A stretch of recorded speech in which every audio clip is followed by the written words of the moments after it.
ربكم أعلم بما في نفوسكم إن تكونوا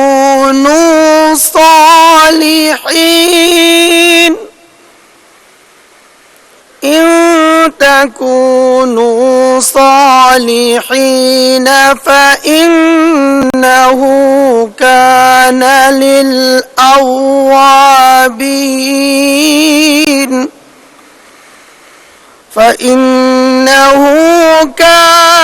للأوابين غفورا وآت ذا القربى حقه والمسكين وابن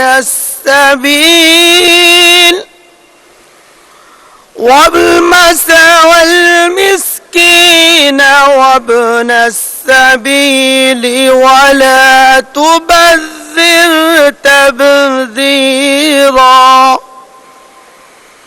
إن المبذرين كانوا إخوان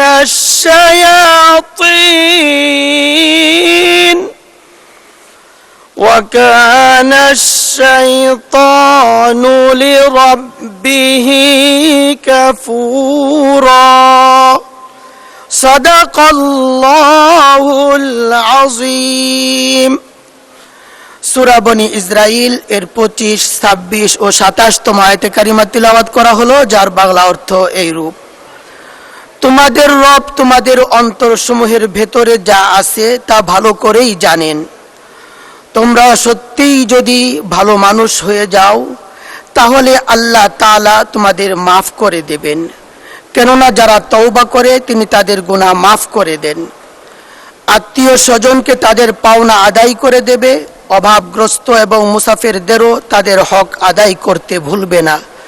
কখনো অপব্যয় করো না, অবশ্যই অপব্যয়কারীরা হচ্ছে শয়তানের ভাই, আর শয়তান হচ্ছে তার মালিকের বড়ই অকৃতজ্ঞ।